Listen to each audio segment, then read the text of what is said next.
Hello and welcome to The Cusp. I'm Doy Santos, your host.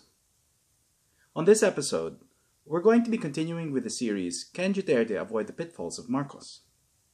This is now the fourth in the series, and in the first three parts, we looked at the first four pitfalls, namely lack of accountability due to a lust for power, greed, hubris, and the might is right pitfalls.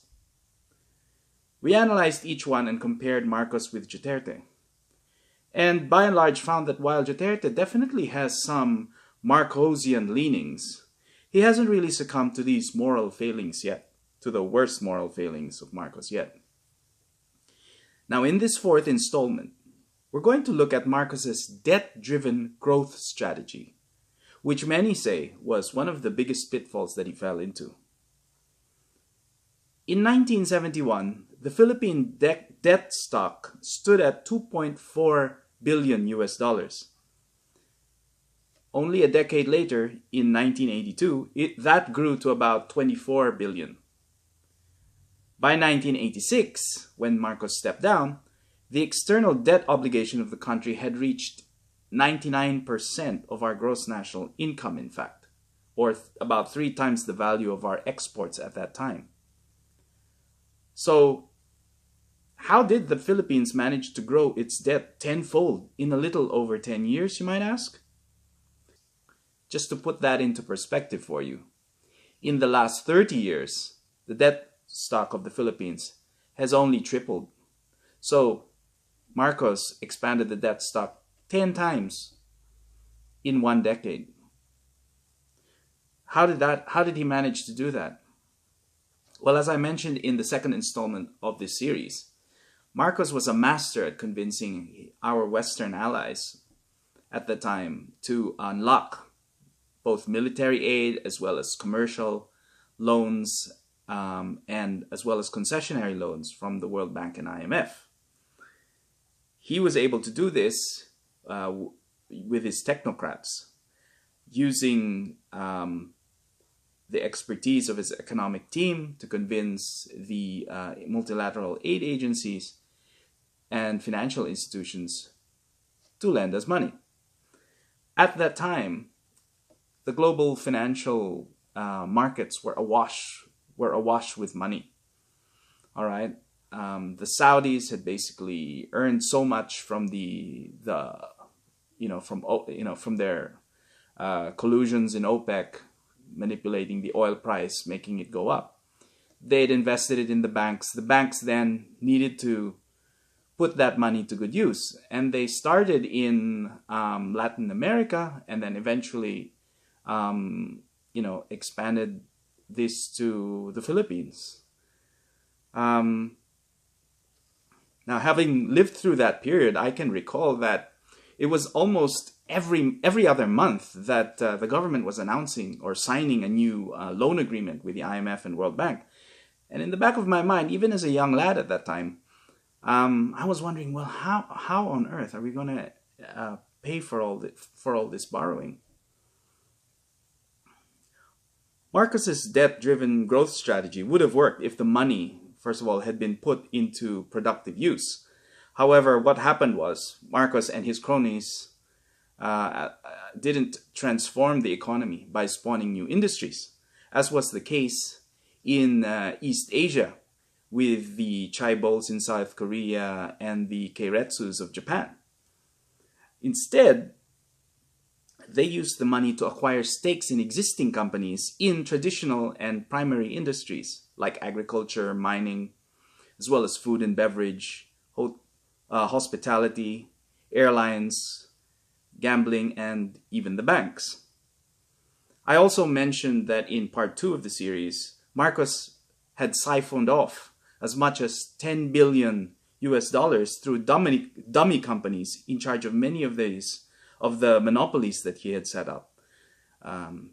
Companies that were in charge of the projects that were being financed, as well as in charge of the aid money. This was the Supreme Court's estimation, of which a mere 3.7 billion has only been retrieved by our government. Now, because Marcos extracted so much from the projects being financed through these loans, the proceeds of these projects and these companies, the profits couldn't be reinvested to expand the economy and improve productive capacity, right? So after that one-off growth spurt in the 1970s, when all this, and early 80s, when this money was coming in, was pouring in, the economy began to stagnate around the mid-80s. And of course, what happened was several savings and loan banks in the US started collapsing or folded. And this led into a sort of contagion effect in Latin America.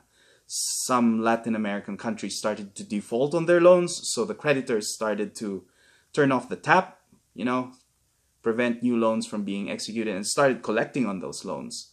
So when the creditors started knocking at our door, our country was left in a bind at that time. Now, this was the proverbial beginning of the end for President Marcos. The debt-driven growth strategy that he adopted, which was not productive in nature, but extractive, as I've just pointed out. So the question now is Duterte at risk of falling into the same trap? Well, Vice President Leni Robredo, for one, seems to think so.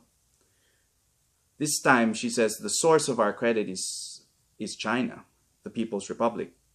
The Philippines, she warns, could get caught in another debt trap, as is the case in Sri Lanka at the moment, which now spends about 95% of its government revenues to pay its loans to China. This is according to a BBC.com article which the Vice President cited. She made this reference while talking about the Bicol Express, a railway project worth about 170 billion pesos, which China is going to finance. In several media outlets, the Vice President is quoted as saying the following. She said, first of all, it's debt, talking about the money to be used for Bicol Express.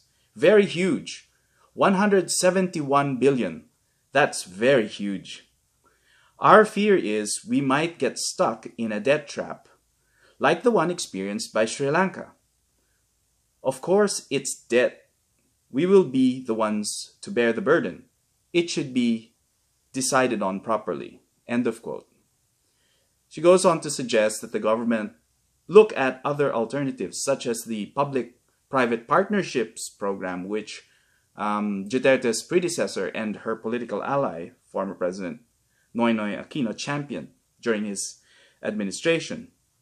She, in fact, mentioned that there were 3 companies vying to win the Bicol Express project back when it was being considered as a PPP. She didn't mention what the names of these 3 companies, but it's on public record that the companies she was talking about are Metro Pacific, which is run by Manny Pangilinan, Ayala Corporation, and San Miguel Corporation. 3 of the biggest companies in the Philippines today. 3 of the biggest conglomerates. So is she right? Would the government be better off, turning to these firms instead of turning to China to finance the project?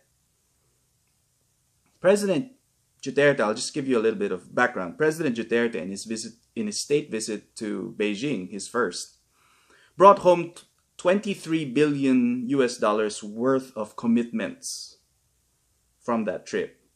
About 15 billion of these commitments came in the form of investments, prospective investments by Chinese companies, and 8 billion in official development assistance or loans, concessionary loans to the Philippines, right? Now, of that money, one would assume some of that would go to the Bicol Express project. Now, the question is, would this sink the country into a debt spiral, an uncontrollable debt spiral, and leave us in the same plight as has befallen Sri Lanka today? The answer, of course, to this question is, it depends. That's a typical economist response, right? It depends. On the one hand, on the other hand, So here's what one notable economist, Shelito Habito, a former NEDA Secretary General under President Ramos's administration and economics professor at Ateneo de Manila University, has said, and I quote, "It's always a good idea to find low-cost financing for public projects. And by low cost, I mean under a long-term arrangement and payment period is longer than the usual bank loan. In the end, the challenge is to use the loan responsibly. It's implementation issues that we in the Philippines have always had a problem with. For as long as our GDP growth is faster than the growth of our public debt, hindi problema, we can cover up. It doesn't matter where the loan comes from. The important thing is that whatever loan we get is actually spent for the right things that we need and not for the interest of contractors or suppliers."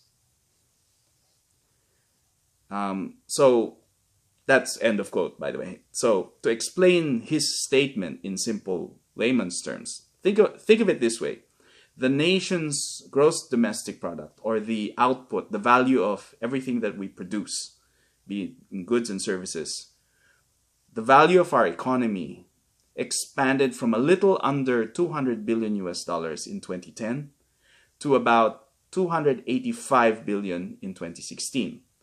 Now that's an annual growth rate of about 6% year on year on average, okay?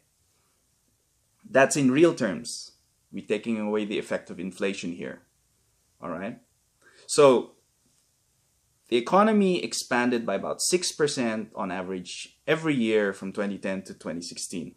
Our debt stock, on the other hand, or the amount of debts that we have, grew from about $65 billion to roughly $78 billion in that period, between 2010 and 2016, or about 3% per year on average.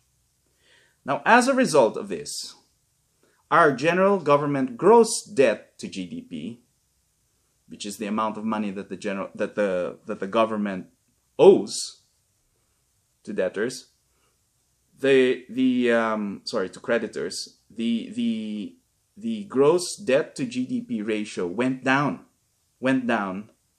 from 43.5% to 33.8% in those 6 years, based on the figures of the IMF, which projects it to go down even further to 27% by 2020, if nothing changes, right? So how is it that our debt continues to rise, but then our debt to GDP ratios continues to fall? The answer is, well, it's because our economy is growing at a faster rate than our debt is growing, right? So, well, you might say, well, isn't that kind of like a Ponzi scheme? You just keep borrowing and, our debt never gets paid down, it just keeps growing. Well, in the case of a developing country like the Philippines, you have to keep investing, right? So you have to keep borrowing. But as long as that the amount that you borrow goes to productive, elements in the economy, sectors that will produce that growth rate and allow you to grow faster, then the productivity will be enough to pay for the debt, the principal and the interest. And the ratio of your debt, the amount of money that you owe, as a proportion of your income will steadily decline. And so that's what you call a virtuous cycle. Instead of a debt trap, or a death spiral caused by debt, that's a virtuous cycle of continuous growth. Of course, funded by borrowing, but it's being put to productive use. Now, that's the thing that has to happen. It didn't happen under President Marcos because of all of the things that I've just said previously. So the challenge is, but in the last 6 years at least, and even beyond the last 6 years, the Philippines has actually entered into a virtuous cycle where the economy has moved into a faster pace of growth. And that has been driven in part by our borrowings.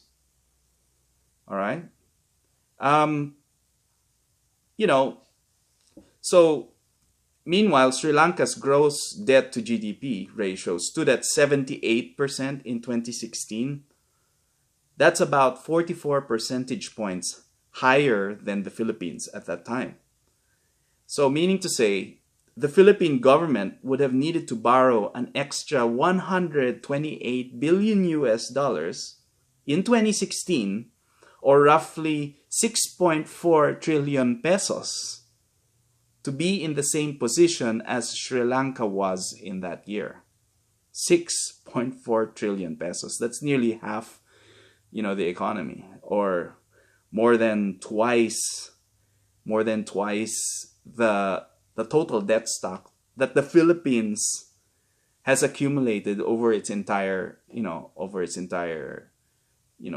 period since the end of the World War II, so since its independence, right? So now, is that likely to happen? Are we likely to fall into the same place as Sri Lanka? Probably not, right? And in light of that, would the Bicol Express, worth about 3.4 billion US dollars, be considered very huge, as per what the Vice President says? Would this project and others like it lead the country into a debt trap? Well, consider this. Arsenio Balisacan, who's currently the Philippine Competition Commissioner, and also former NEDA chief under President Noy Aquino, he estimated back in, I think it was 2015, that traffic in Metro Manila, the congestion caused by it, cost the nation a loss of productivity worth about 3 billion pesos every day, every single day, right? Now, that was back in 2015, and this figure, he said, would rise to about 6 billion pesos by 2030. That's 1.1 trillion a year back in 2015, or 8% of our GDP just lost due to time wastage. People could have been doing more productive things. Instead, they're on the road, they're caught in traffic, right? So, if the government undertook projects to ease congestion in the city, would that money have been worth it? Well, the answer to that is, if the productivity unleashed by those investments exceeds the amount needed to pay off the interest and the principal, then yes, it's well worth it, right? Now, especially if the loan, is stretched over a long period of time, like 20, 30 years, as is the case usually with overseas development assistance. And usually there's a grace period of about 5 to 10 years before you even start making repayments. Just think about that. You could have the productivity efficiency benefits in the short term, and that would continue and even increase in the long term, even before you even started to make repayments, right?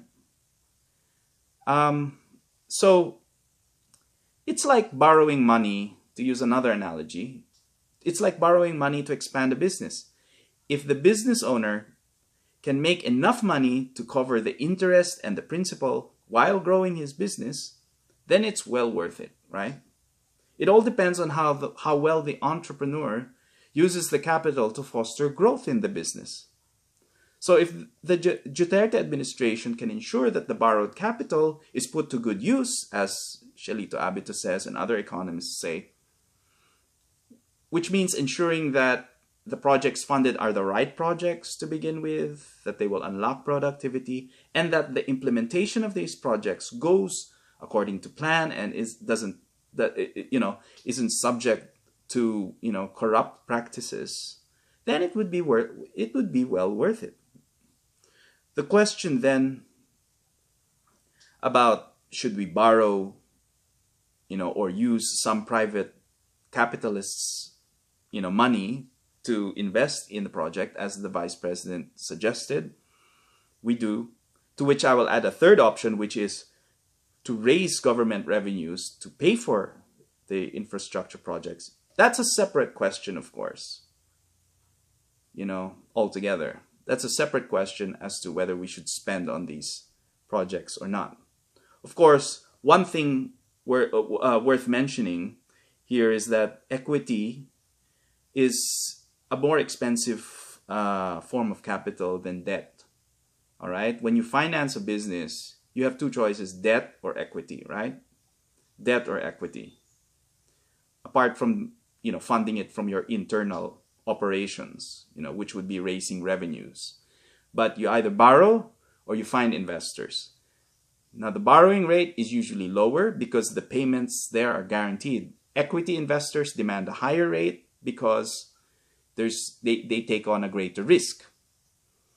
All right? You can choose when to pay them back. There's no obligation to pay them on a regular basis, as is the case when you take out a loan with the banks, right? So they often demand a higher rate of return.